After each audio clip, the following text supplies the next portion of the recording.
RPA imara gufata ubutegetsi, imara guhagarika genocide ndetse no gufata igihugu muri 1994. Icyenda na gatanu baravuze bati ibyo ari byose abasirikare nabo n'abantu bagomba kurebwa hafi ndetse bagakora tukubaka igisirikare cy'umwuga. Nibwo baje gushyiraho gereza ku Murindi muri 1995. Iyo gereza ifite ibibugamo ndani, ifite aho abantu urumva niba abantu bafunze ibyo byose ari aho bagomba gukorera imyitozo, basket, football, ibintu nk'ibyo ngibyo. Ndetse hakabaho naho abashaka gukora imyitozo ngororamubiri, amakarate n'iki bari. Nta muntu umvaga ko gereza ya gisirikare hari umusirikare ushobora kwitoroka, kubera ko ibyo ari byose nibuzi ngo ucunza abantu, harimo ba machinery, harimo ba special forces, harimo abakomando, harimo bose bari mwaho ngaho. Bivuga ngo military nayo ibiri ku ibiri maso isakuyinde. Bagira rero ikintu bita ngo ni screening mu gitondo, bakabara bakanaka gutyo, ndetse na nimugoroba bajya ku parade bakavuga ngo babiriwe nabangaba bagiye kujya mu nzu nyine bagiye kuryama. Kumbi ahantu baryamaga just inzu nyine bagomba kujyamo kugira baryame zari zegeranye n'ibibuga. Umusirikare umwe yaje gufata nawe yakinaga ibintu bya karate, aza gufata izi sentire abakarate kabambara murazizi, haba harimo za malo, za noir, za bleu, za jaune, ibintu nk'ibyo. Arazizirikiranya, arangije arasoka muri yanzu agwa mu kibuga. Wibuke ngo muri kiriya kibuga haba hari ya matara amurika bya hatari ku buryo ugira ngo ni nko kumanwa. None muri twatuzu hari ba machinery bo ku rwego rwo hejuru, bazi neza ko bacunza abakomando, bazi neza ko bacunza aba special forces barimo hariya. Ntumbwire ngo umusirikare bigenje gute, agenda aryamye, sinzi uko yaciye muri humye babasirikare bari muri tano hejuru, ahita zirikiranya ya migozi akubita hejuru. Urabona izi nsinga babashyize ku makortire rimwe na rimwe. Uretse ko u Rwanda rwagiye rubica, habagamo ikintu twita ngo hari n'abantu bazishyiraga ku ngo bagashyiramo amashanyarazi ku buryo ushobora gusoka ugahita ufatwa ugiye nko gucika, cyangwa se ari nk'igisambo kije kwiba nko mu rugo rw'umuntu. Hari abantu babikoraga, ariko iyo wafataga no kwanga uyifashe bya byenda byinshi ukabishyira ku yasinga ntabwo umuriro gufata.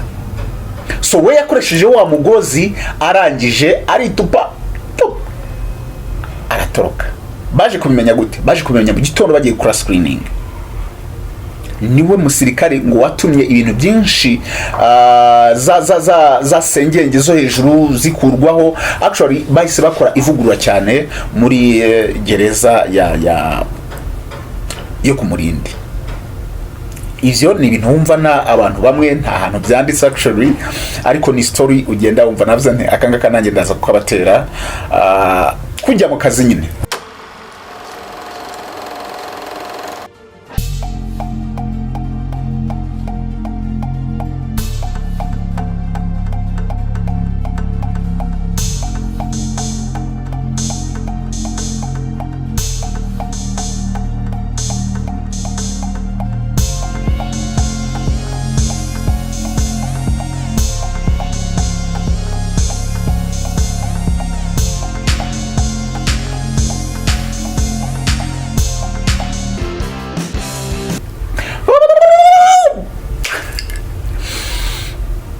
Ukimbona uzajya umenya ngo ni Chris Kame, ibintu bigiye gusobanuka.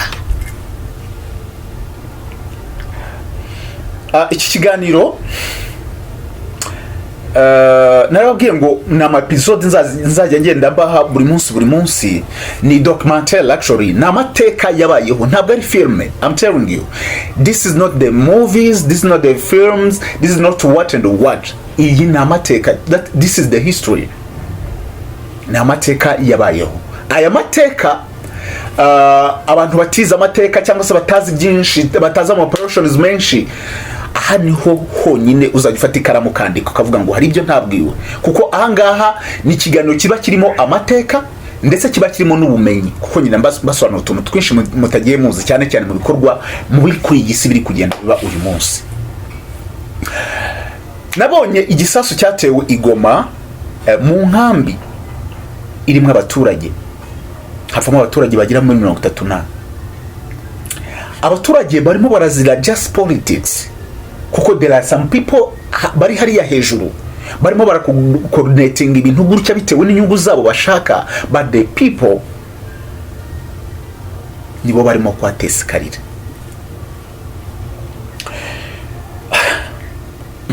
Reka tugende twihuta cyane tujye ahantu bita Santon, ni muri South Africa, ni muri ahantu bita Parkmore, ni Park Juice. Umwana yakundaga gukina, hari umusore wicaye ari mu modoka, yafashe umugozi nk'uyu migozi y'amapipe yawushyize ku modoka inyuma. Imodoka urabona uyu mwuka uyu nuza isora nyine umwuka w'imodoka usora imyotsi, yawushyizemo arangije ashyira ya pipe ayinjiza mu idirishya ry'imodoka, azamura ibirahuri ariyicarira. Nyuma y'amasaha makeya umusore baje kureba basanga umusore yapfuye. Uwo nta wundi amazina yari Kevin Carter, yari ku itariki ya 27 z'ukwezi kwa karindwi muri 1994 i Santoni muri South Africa. Uribaza ngo aho byahageze gute? Fata pause gatoya, dusubira inyuma kabisa tugere mu mwaka wa 1960 i Johannesburg. I Johannesburg twese tuzi neza ikintu bita ngo ni apartheid yari imeze nabi. Icyo gihe harimo abantu b'abazungu, harimo abantu b'abirabura, harimo ariko n'abandi bantu navuga ngo bari hagati n'uruhu, niba navuga ngo ni nk'abametisi bari hagati, si abazungu si n'abirabura. Ariko icyo gihe abantu bavugaga cyangwa se bari bakomeye cyane bari abazungu. Abarabu, abirabura nta jambo bari bafite, barateswaga bikomeye bro, barateswaga bibi cyane. Ariko hakaba umusore wavukiye, uwo nguwo mubwiye John Carter yavutse muri 60, avukira muri famiye y'abantu b'abazungu. Nuvuga ngo aho hantu yarameze neza, umuryango wari umeze neza, nta kibazo na kimwe wagiraga. Umwana yiga amasomo ya primary, yiga secondary. Ariko muri secondary aza kuvuga ngo ngewe ndashaka kuziga pharmacy, cyangwa se ndashaka kuziga ibijyanye na pharmacy. Ariko akaba ari umuswa mu bijyanye na chemistry cyangwa se mu butabire. Iyo abantu bazi ibintu bijyanye na pharmacy, niba chemistry yagutsinze ntaho waba uri kujya. Hari rero ibintu bavugaga kera ngo umuntu niba ari umuswa ngo ntajye mu gisirikare. I'm sorry, uretse ko bitari ku gisirikare cy'u Rwanda. Igisirikare cy'u Rwanda bo ngira ngo musanga n'abantu bafite ama PhD, abantu bafite masters. Ariko ibindi bihugu wasangaga umwana niba atsinzwe agatambwa ntajye mu gisirikare. No mubazo no muri South Africa rero nuko byari bimeze kuri Kevin Carter aza kujya mu gisirikare. Just yo kubutaka igisirikare gisanzwe. Agiyemo ariko nacyo kiza kumutsinda. Aravuga ati ariko abwira abayobozi bo mu gisirikare, avuga ati ariko ngewe ndabona hano mu gisirikare, muri gisirikare gisanzwe hari ukuntu kitanjyana neza, ese mwafasha nkazamuka hejuru nkatajya muri Air Force. Kuko yari umuzungu byari ibintu byumvikana, bacyambwa ati okay haribi jya muri Air Force. Ajya muri Air Force. Icyo gihe abantu bitwa abarabu cyangwa se abantu b'uruhu rw'umukara babirabura barateswaga bikomeye bro, barateswaga bakishwa bakagira gute. Byari ibintu by'intambara bya buri kanya kumwirabura. Ngira ngo mwagiye mwumva ikintu bita apartheid, abantu bose barakize muri history. Noneho umunsi umwe bari muri messe ni nkubwira, reka nababwiye ngo hano na ahantu uzajya wungukira history ariko kanumva n'ibindi bintu utazi udasobanukiwe. Bari muri messe no kuvuga ntabwo ari messe, ubundi hari messe two kuvuga ngo iyo tuvuze ngo mu Gifaransa bivuze ngo ngiye muri église cyangwa se ngiye mu rusengero, ubugiye muri messe. Ariko noneho messe, iyo bavuze messe mu gisirikare no kuvuga ngo ni kwa kundi baba bari kurya. Iyo abasirikare bagiye kurya bavuga ngo bagiye muri messe, cyangwa se ngo biriya biryo by'umusirikare iriya ni messe. No kukimijura birahari kanjepe, hari icyo twita ngo ni messe ya gisirikare. Noneho bari muri mesi umuntu wabasavingaga ibiryo yari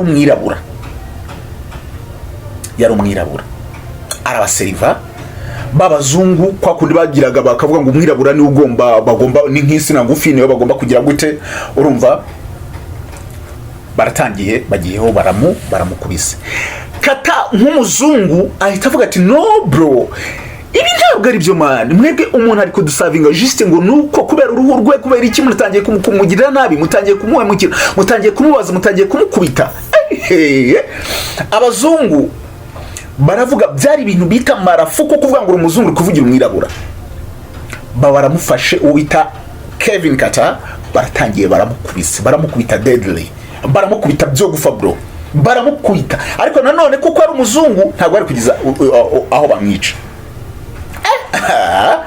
abona ibyo bintu birakomeye aza gukora ikintu bita mu gisirikare ngo ni AYL ni absent without to leave no kuvuga ngo ni kwa kundi umusirikare we yiha ubundi abasirikare bagira icyo twita ngo ni kibari babaha kibari ukagenda ugakubita nk'ukwezi uri gusura n'umuryango wawe n'iki ariko mu buryo buzwi noneho yo wijyanye wihaye uruhushya babyita ngo ni absent without leave nuko ngo ni ntuhari ariko ntiwanyirukanywe nta muntu bizi umwana aragenda ajya kwiko amera nk'uyirukanye mu gisirikare ajya kwivangira imiziki aka kazi nako ni koroshye bro muzabaze ba Philipitana ba DJ Brian nako kaba koroshye umwana aragenda avanga imiziki noneho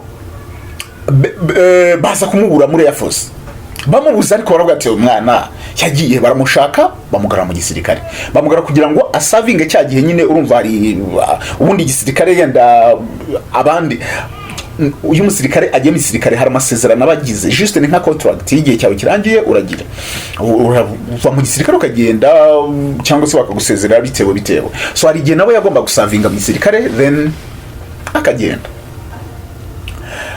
amaze kuva mu gisirikare ariko hagati aho mbere yuko ava mu gisirikare bakajya barumvaga ibintu byinshi cyane abantu bahohoterwa ibyo byari ibintu bisanzwe amaze kuva mu gisirikare agiye kwikorera ibintu bye ajya ubundi muri kakazi k'ubu DJ ari ahantu bita Chap Street haza kuba igitero abari abazungu bahoraga barwana n'abirabura ariko noneho baza kubona abantu abateye igisasu cyari cyo gisansu navuga ngo yari yo bombe yahitanye abantu benshi muri South Africa muri icyo gihe yari bombe iteye ubwoba ariko yari aho ngaho we kwa kundi wari witembereye yenda nka incident kaba mu by'ukuri utari wabiteganije ko naba ariko ahita bibona ibintu biri kuba arangije aravuga ati ibi bintu byarabaga ariko abayobozi ntabwo bari babizi ikindi muri icyo gihe ba Nelson Mandela nibwo bari mu gihome yari kurya ibishyimbo ategereje ya myaka 27 yakirangira yari muri Robben Island ibyo ngibyo byo murabizi ariko abandi bantu bari hanze bashaka kugarura mbese kuvuganira abirabura mbese ibintu nk'ibyo ngibyo abandi bari hanze ariko Nelson Mandela we yari mu gihugu yarari mu gihome ari gusavinga myaka 27 ari kurya impungure zimerera nabi ariko hanze ibintu biri guca biri gucika abantu bari gushya abantu bari gutwikana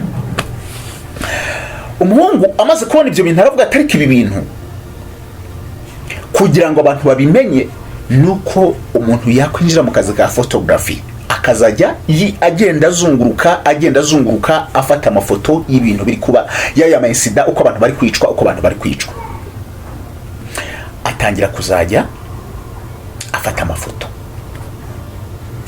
leta muri za 90 abirabura baza kuvuga atari ko duhora dukwitwa n'abazungu ubu ngubu ikibazo ni iki baza gusanga hari abirabura bitaga ngo impimpi nibo bagendaga bakabacomeka ku bazungu bakamenya ngo abirabura barahanga mbese nibo ngo ni kwa kundi mufitemo icyo twita ngo na amasnitch bahita batangira gukora ikintu bitaga ngo ni necklacing cyari iki ko kuvuga ngo niba bagufashe uri impimbi wowe uri snitch baragufataga bakakwambika kwanza bakakumasa ukamera neza fresh bakakumasa, barangiza bagafata ipine ry'imodoka bakarikwambika, ukagera hano nicyo bitaga necklacing, bikagera hano urabona hari abadamu bambara ibintu by'ibikomo byinshi cyane, mbese bakakikugeza hano, barangiza bagafata ikibiriti bakasukaho essence neza, bagafata ikibiriti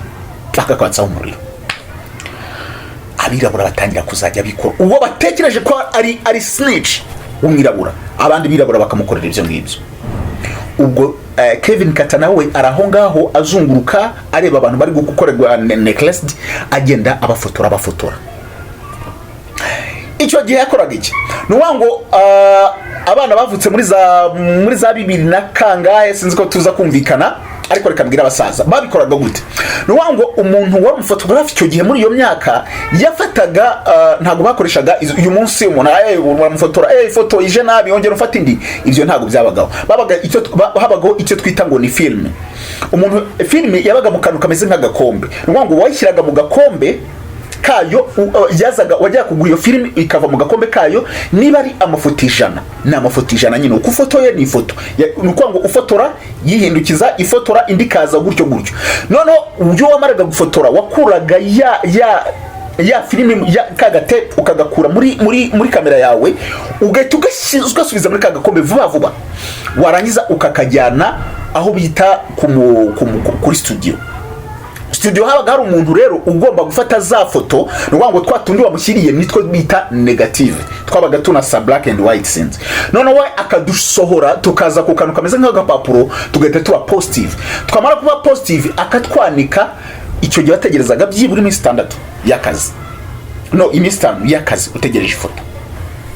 Icyo gihe nawe ukajya ku masengesho iminsi yawe 5 utegereje, ukaza kubona ifoto yawe iraje. Noneho abantu benshi bagendaga, sinzi niba muri iyo myaka muyibuka, bagendaga batwaye utugari tugenda tuntu batuvuza, wumvaga kagare ubwo tumenya ngo ifoto yanjye iraje. Noneho rero bakaza wowe bari ku masengesho umeze gutyo, uvuga ati Imana yanjye ifoto nagize, ifoto nifotoje, Imana imbabarire simba narahumbije, Imana imbabarire simba narindikira gutya gutyo. Ukajya kubona rero nyuma y'iminsi 6 utegereje ifoto, cameraman araje arakubwira ati rero ifoto wari wahumirije birasaba ko dusubiza mwindi. Kongera ukifotora ni ukuzima bwari bumeze. Ntabwo ari ngo umuntu agufotoye ngo nyereka ngo reka ndebe ngo kwimeze, oya basha dibu uyu munsi muri kuryisi, ariko mbere ntabwo ari uko nguko. Nuvuga ngo baragufotoraga ukicara neza n'umutima mwiza, bakagufotora ifoto yawe ukamera gutyo, ifoto yawe ukayitegeza iminsi 6 bayogeje bakayizana, nuko ubuzima bwari bumeze. Ubwo nibwo buzima rero Kevin Kata nawe yari yinjiyemo. Kevin Kata abubayemo, ariko amafoto cyane yafotoraga yari ayo ngayo za impimbi, ibyo bintu bihari. Biza kugera muri 1993 tension yari iri muri South Africa igenda igabanuka, ngira ngo ni nacyo gihe Nelson Mandela yaragiye kuva muri Robben Island, kuko ngira ngo babonye independence muri 1994. Bivuga ngo icyo gihe tension yari kugenda igabanuka, ibintu biri kugenda bijya mu buryo mbese ibintu irahindura amatwara rigenda rigana ku musozo muri za 1992 buryo. Ariko noneho but days hari indi tension yari iri mu bihugu, yari mu gihugu cya Sudani ntabwo cya Sudani cyari kinini ngira ngo murabizi, ariko bo bari bafite ibintu navuga ngo ni tension nayo yari imaze igihe kinini, ntabwo yari itangiye kukanga, yari imaze igihe kinini. Noneho muri 1993 mu ntangiriro, 1993 ngira ngo mu ntangiriro hari ikibazo cyo kuvuga ngo hari Sudani ya ruguru, hari na Sudani y'epfo. Ngira ngo murabizi ko ari Sudani ebyiri, South Sudan na Northern Sudan. Ariko noneho iyi Sudani yo mu majyaruguru yari isa naho ifatanye cyane n'abanya-Egypt. Noneho Sudani y'epfo yari colonized n'Abongereza na British. cyangwa se Britain, sinzi ukuntu bamwe babivuga. Noneho bakaba bari bafite ikibazo kimeze gutya, abo muri Sudani ya ruguru basa naho cyane bafatanya na Egypt, bagashaka kugira ngo bakandamize babantu bo muri Sudani y'epfo, bababwira ngo mwebwe turashaka ko mu abayisilamu, ibintu nk'ibyo ngibyo, bagashaka ko amategeko bakoresha ari nayo aza gukoreshwa muri Sudani y'epfo. Ariko Sudani y'epfo ikaba ari colonized n'Abongereza. kansira ariko nabo ntibabyumve, bakati twe turashaka kuba Kristo, ibintu nk'ibyo ngibyo mu bigumane, ne bari by'abisilamu mwebwe mu bigumane.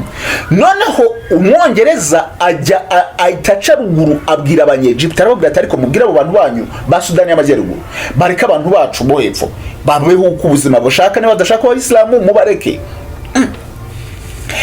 Ikindi nanone muri Sudani yo hepfo hakaba hari ikintu bita ngo amavuta cyangwa se petroli yari ku rwego rwo hejuru bro, hari igitoro cyo ku rwego rwo hejuru nkuko muri Kongo bimeze.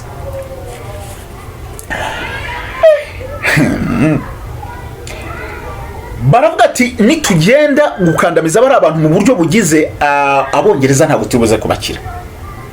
Egypt yakoze iki? Yahise inyuma ijya ku bantu, nicyo twita ngo ni divide and rule. Bajya ku bantu, urumva iyo system yari igezweho ngira ngo mu myaka kera kuvuga ngo bateranye bagabanye suri ubayobore kugira ngo abantu ubanze kwanza bace mwice no baragucika mwice ubone kubayobora, icyo bitaga divide and rule. Bakagenda bakareba inyeshyamba cyangwa se abantu barwanya ubutegetsi muri Sudan y'epfo, bakabwira ati ariko leta yanyu mubone bayoboye neza, ati mwese ntabwo mubona biriya niki, bakabereka inenge cyangwa se intege nke za leta. Ati reka wewe Abasudani bepfo bamwe bakanza kubyanga ati oya ntacyo tuzakomeza turwane gutya, ariko ntaribi ariko muri ibicucu, twebwe turabaha amafaranga, tubaha intwaro, tubaha buri kintu cyose murwanye leta. Se ntabwo mubona mwebwe ke bakandagimiza abantu bamwe batanye ko atariko uski ibintu hari byo, bahita batangira kubafandinga amafaranga, imbunda, ibintu nk'ibyo. Dore ngo Sudani y'epfo irashya bro, hatangira kuba ikintu twita ngo ni imyigaragambyo, amasasu yirwa avuga buri munsi, intambara za buri kanya, abantu bagahora biruka. Bihuza nuko muri icyo gihe imvura nayo wagira ngo ni nk'Imana, imvura nayo irabanga kabisa, guhinga biranga. Haza icyo twita inzara, niyo yari ibayeho mu mateka. Namujye musoma ibitabo muzasanga inzara baye muri 1993 muri Sudani yari iteye ubwoba. Abantu baryaga abandi, abantu kuvuga ngo nk'inka n'urugero, inka urumva ko zo zabaga zigiye nko gushira igitangira, umuntu akajya nko kwicebe akazajya akamisha umunwa bro kubera inzara. Abantu barapfa mbaya, barapfa byahatari. Noneho biriya bihugu bikomakomeye birimo za Leta Zunze Ubumwe za Amerika byo muri West bitangiye kuvuga ati ariko hari ahantu harimo inzara iteye ubwoba, bitangira kuzajya bitwara ibyo kurya, babafasha. Noneho muri uwo mwaka still haza kuba ikintu bita Oklahoma. Hari igisasu cyatewe Oklahoma muri Leta Zunze Ubumwe za Amerika bita ngo ni Oklahoma bombing, yatewe muri Leta Zunze Ubumwe za Amerika. Amerika irarakara. Amerika mu iperereza ryayo isanga mu bantu bateye icyo gisasu muri Oklahoma harimo abantu bafite inkomoko muri Sudani. Amerika dore irarakara byahatari, iravuga ati ntabwo bingibi ntabwo twabi, none turakomeza dufasha abantu, ntabwo ari akazi twaba turimo, turakomeza dufasha abantu, twe turabaha inkunga, ahubwo bakaza kutwicira abantu, bakaza gutera ibisasu hano. Amerika irarakara byahatari, itahagarika inkunga. Ihagaritse inkunga, dore ngo abantu muri Sudani barateseka. Noneho nibwo United Nations yaje kwintervene, iravuga ati ntabwo bibaho, niba abantu ibyo ngibyo n'amatiku yanyu niki, ariko twebwe turareba gusa ku baturage bari gupfa n'inzara, ntabwo bishoboka, reka dushake uko abantu babona ibyo kurya. Ariko ariko none kubera inzara ari ihari n'imyigaragambyo n'iki abanyamahanga nkuko murabona n'urugero nko muri Kongo muri iyi minsi ngira ngo mwagiye mubona ko leta z'ubumwe za Amerika zabwiye abaturage bayo ntimukajye muhariya ibintu nk'ibyo nyine ngira ngo ibihugu byinshi bitabikora bamwe nabo bagahita bakurayo za ambasade zabo ahantu hose hari intambara ibihugu bikurayo abaturage babyingira ngo n'u Rwanda muri Ukraine bagiye gukurayo abaturage bayo n'abandi kubera ko intambara nyine noneho abaturage baba ari muri cya gihugu bakisanga ari bonyine noneho igihugu baragenda baragifunga hasi imipaka ku butaka no hejuru barafunga abanyamakuru baba bandi kujya muri Sudani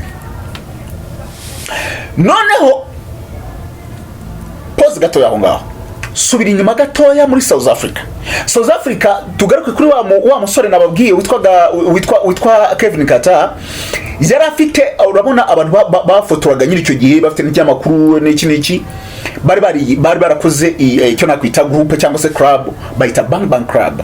Iyo Bang Bang Club yari izwi gufotora amafoto ameze mbese ya mafoto kujya mu ntambara gufotora ahantu hari intambara ntabwo ari umuntu wari we wese nta munyamakuru ntabwo ari umunyamakuru wari wese ujya gufotora intambara bro. Ngira ngo mwagiye mubona za Ukraine bakajya kubona umunyamakuru baramurashe urumva barakoze itsinda bitangwa ri Bang Bang Club. Iyo Bang Bang Club yarabangingaga nyine bya danger noneho babasore urumva ni Kevin Carter n'abandi bafite iyo Bang Bang Club noneho United Nations irari biravuga ati ariko ibihugu bikomeye biri kugenda byikura hariya ntabwo bishaka gutanga imfashanyo Amerika yikuyemo Amerika uziko ikora sensibilisation abantu batwiciye bya bihugu biyiri inyuma nabyo bikavuga ati oya natwe nta kintu tujya gufasha noneho Sudani iragenda ibura ubufasha abantu batangira gupfishwa n'inzara noneho United Nations iravuga ati noneho ibintu byaberaga muri Sudani nta n'ukuntu abantu bari kwisi babimenyaga bari kumenya gute nta tangazamakuru ntaki mbese nta foto nta cyabaye twese turabizi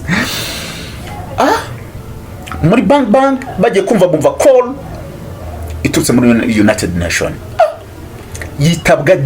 yitabwa n'umusore witwa Silva baramubwira bati sasa tuzi ko mujya mufata amafoto ameze gutya yo mu ntambara y'ahantu hari ibintu bimeze gutya bro muri Sudani abantu bameze nabi bari gupfa kandi United Nations nta ibiribwa ufasha ibintu byose nta bihari turashaka twebwe mufata amafoto mwereke isi biri kwera muri Sudani abantu bagira umutima wo gufasha bagende bafasha ku buryo tubona inkunga zo kujyana muri Sudani.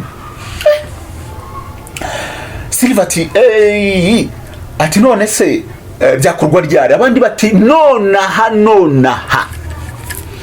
ati ushake by'Uburundi umwe muzi undi umwe wagomba kujyayo uwo Silva atekereza ni Kevin Carter. Kubera iki Kevin Carter nuko yaramaze igihe ari muri ibyo bintu byo gufotora ibintu biri kubera muri iwabo ibyo ngibyo bya necklacing n'iki nubwo yari umuzungu ariko ntabwo yishimiraga ibyo abazungu bakoreraga abirabura byari byaramubabaje niyo mpamvu yagiye muri ako kazi ko gufotora kugira ngo ibintu bizamuka bigere hejuru abayobozi babimenye bagire umusada baha abantu kugira ngo abantu bakomeze gupfa.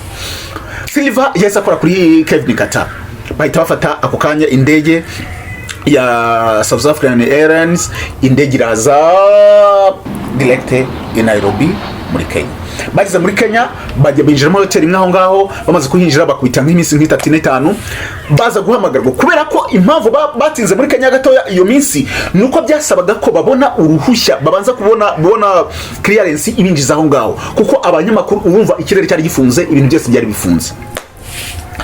Iminsi atatu bari muri hoteli barimo kwirebera tu amakuru yiwabo n'iki bagiye kubona bumva call irabahamagaye ati nonaha hari indege igiye kuva kuri JKIT cyangwa se Jomo Kenyatta International Airport muhite muyurira ni indege itwaye ibishyimbo n'ibigori ivuye aho ngaho ije Sudani muhite mwihuta murire iyo ndege muze na kamera zanyu ziri ready muze mugende mufotora mugenda. Ariko mbere yaho bakaba bafite amabwiriza ameze gutya muri Sudani bitewe n'ibyo bibazo abantu n'inzara n'iki abantu bafite izandwara ushaka kumukoraho nawe igeti gufata bafite indwara iteye ubwoba urumva nta buvuzi ibintu byose byaragize hari n'ababishwaga n'inzara by the way ati nta gukora ku muntu akazi kanyu ni ugukamera ugenda kugira ngo amafoto muyereke isi. Abahungu baragiye mu ndege Sudani. Noneho ibaze bro, ni hahandi ugera ugahita wumva umwuka w'imirambo kubera abantu bapfuye benshi bahageze. Imirambo ahangaha yari imeze nabi. Inyamaswa zariraga imirambo ku gasozi. Inyamaswa zariraga imirambo ku gasozi.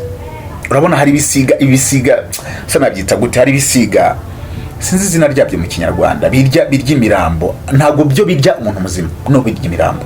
Byaryaga imirambo bro. Kuyo usanga igihugu imirambo y'ubu nta muntu wo gushyingura ruhari. Nuvuga ngo byari biri aho ngaho nyine biteye ubwoba. Batipe bahageze barafotora. Noneho indege ntabwo yatangaga ibiryo ivuga ngo igiye kuri site runaka, bagendaga kwa ngo bagafungura nk'akantu, imifuka ikagenda imanuka abantu batora. Noneho babantu urumva baragendaga birukanka bagiye aho indege iri kugenda iti biryo. Noneho bakageraho imbaraga zibashirana. Umva ntibariye, umuntu ashobora gukubita iminsi 35 atarariye. Noneho yageraho imbaraga zishira agatangira kugenda akamba. Bikageraho imbaraga zigashira, umwuka ukamushiramo, byabisiga bikaba bitegereje ko bimurya, bikamurya, story ikarangira. Bagenda bafotora umunsi wa mbere.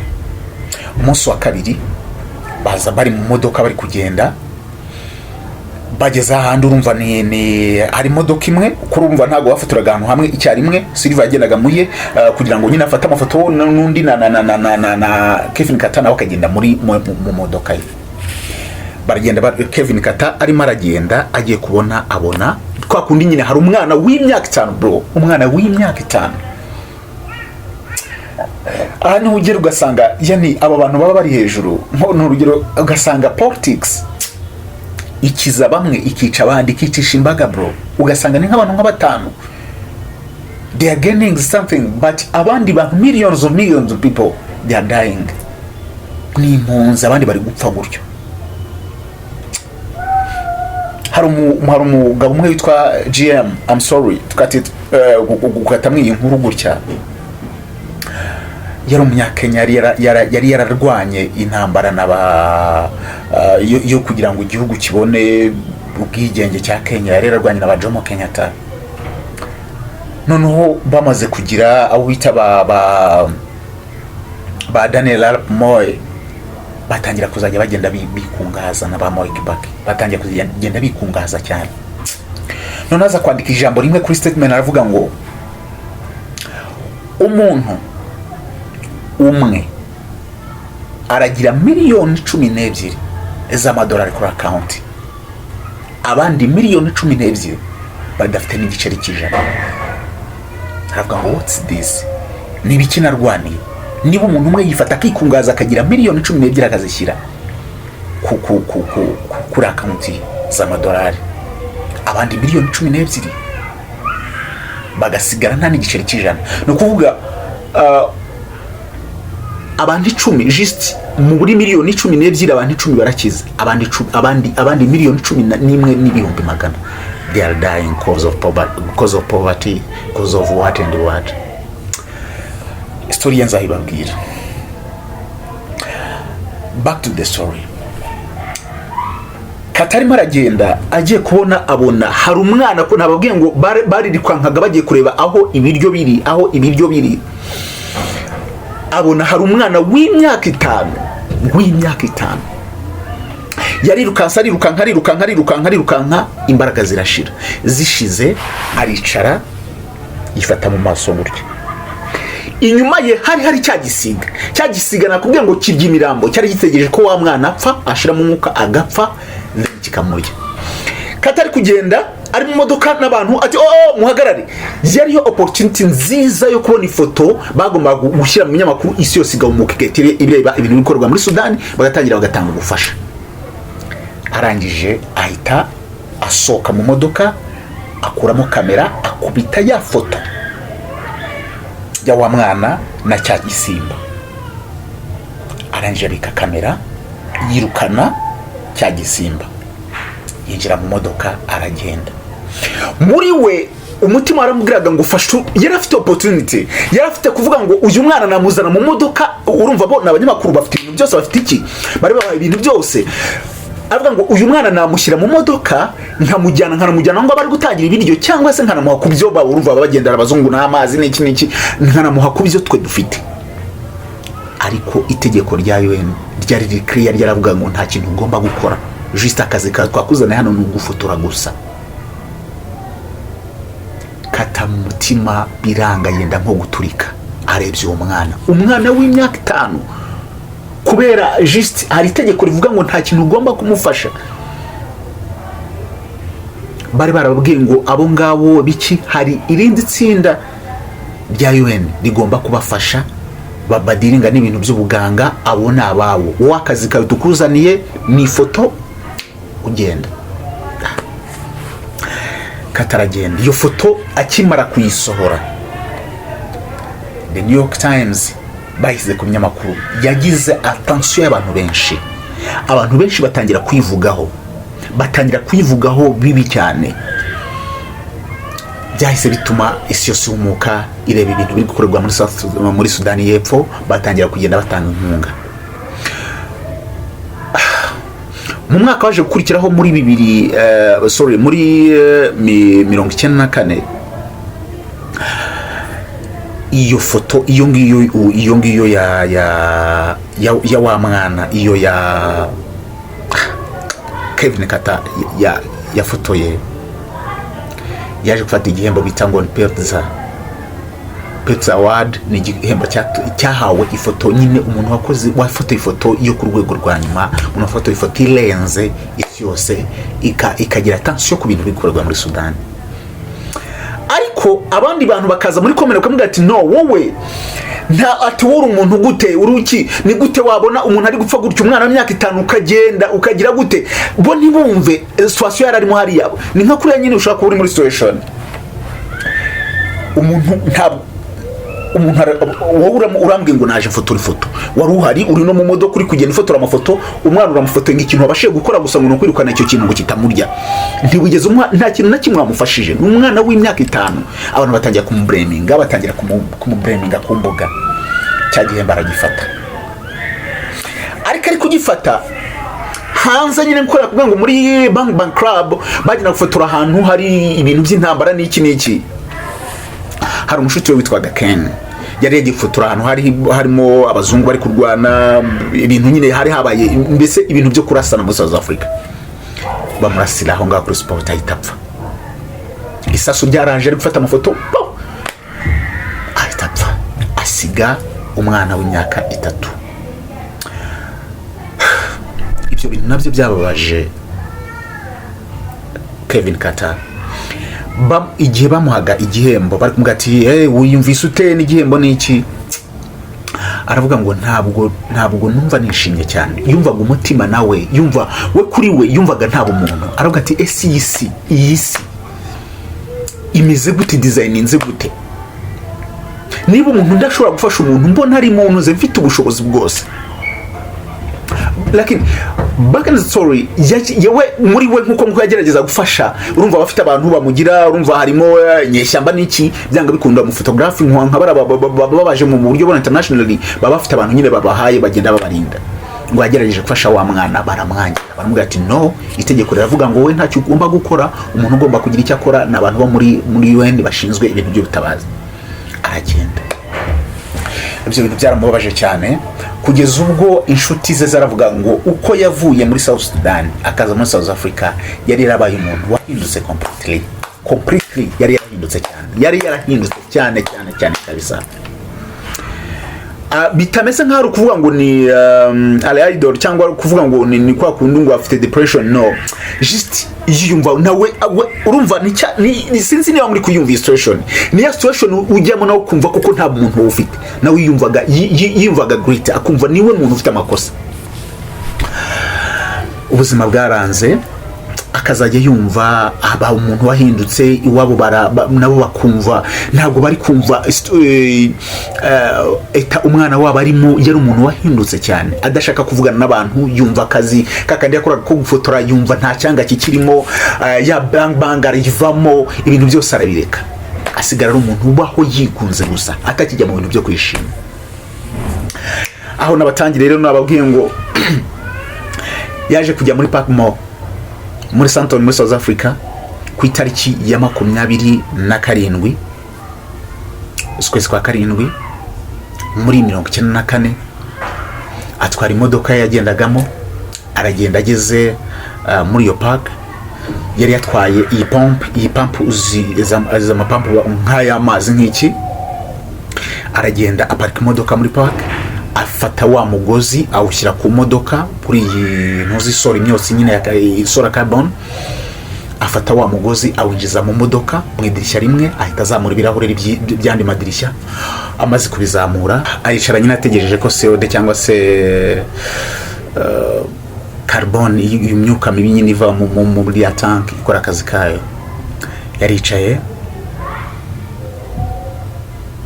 arangira gutyo ava ku bishyimbo gutyo baje kumushaka baza gusanga nyine ari muri Park Mall muri Santon muri South Africa basanga yapfuye ariko kureba basanga yasize urupapuro iruhande rwe ruriho amagambo akomeye kandi ababaje cyane. Reka nyabasomere, yari amagambo abantu bose isi yose yasomye bumva agahinda karabishe, amagambo bumva asa nababaje cyane. I'm really sorry. The pain of life overrides the joy to the point that joy does not exist. Depressed, without phone, money for rent, money for child support, money for debts, money. I'm haunted by the vivid memories of clearing, collapses, anger and pain, of starving or wounded children, of trigger, half madmen, often police, of killer, executioners. I've gone to join Ken if I'm that lucky.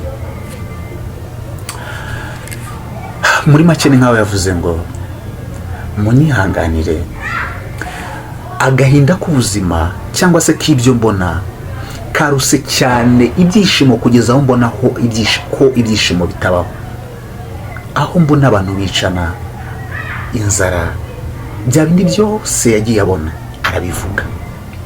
arabivuga muri ibaruwa. Arangije aravuga ngo ndagiye nsanze Ken umwibuka ni wa wundi w'umushuti we nakubwiye ngo wari wagiye gufotora ahantu bari kurasana, yari muri Tokoza Township, niho yaragiye kureba ibyo bintu by'intambara mu gace bitwa Tokoza Township. Icyo gihe we yaragiye gufata igihembo, nibwo Ken yari yagiye gufotora aho ngaho muri Tokoza Township. Barangije avuga ngo byarangiye, asiga umwana w'imyaka 3. Aravuga ngo iyo nza kuba nsanze Ken niba nayo mahirwe ndibuze kuyabona. We yumvaga ko Ken nk'inshuti we yapfuye iri mu bikorwa byiza, ashobora kuba yagiye mu ijuru. We ngo uko apfuye niba nza no kugira amahirwe yo kuba nasanga Ken mu ijuru, we yumvaga ko ibyo yakoze yumvaga ari great cyane kugeza ubwo adakwiye no kujya mu ijuru, akwiye kujya mu kuzimu. Kevin Carter umurebe yavutse muri 1960 apfa muri 1994. Yapfa afite imyaka 30, bamwe bavuga ko ari 33 bitewe n'amezi, ariko actually ni imyaka 33 uze kumureba.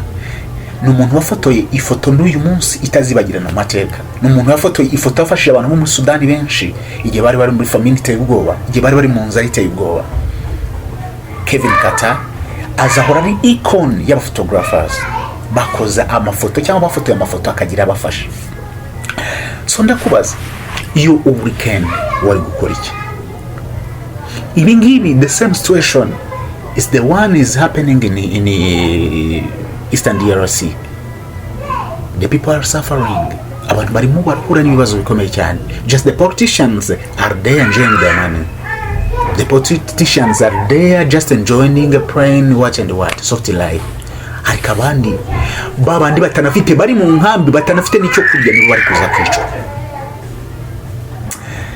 Tumye mita nshaka amateka ya Kevin Carter. Nkimara kubona kira gisasu cyatewe Igoma, ndavuga ngo I have to tell you what's happening. Iyi si nta munoza Paul. Kevin Carter yapfanya agahinda. Nyuma papa we baje kumubaza, aravuga ngo umwana we nyine muri iyo minsi avuye muri South Sudan yari asa n'umuntu wahindutse cyane, yumva ubuzima bwaramubihanye cyane. Wa mwana yafotiye ku ifoto nyuma y'imyaka mike nawe yaje gupfa, ariko aza gupfa kubera izindi ndwara zitandukanye. Ntabwo yishwe n'inzara, yaje gupfa kubera indwara zitandukanye. Ntabwo yapfuye cyagiye kuri sport, yaje gupfa later. Nawe ababaza abantu benshi. Gusa iriya foto yakoze akazi, hari byari byose, hari gufasha abantu muri South Sudan baje kubona biciye muri la foto ya Kevin Carter. Niyo nkuru ye yababaje abantu benshi, uzamusome mu binyamakuru arimo inkuru ze izirahari in documentary yiwe, uko nahisemo muzajya mbibabwira mu buryo buri documentary, ariko mbibabwire nk'inkuru gutya kugira ngo mwumve ibyabaye, cyangwa se babandi bakoze bavuzwe cyane, cyangwa se bakoze headlines. Amazina yanjye ni Chris Kame, reka mbashimire, bifuriza kugira Imana n'amafaranga. Ciao ciao.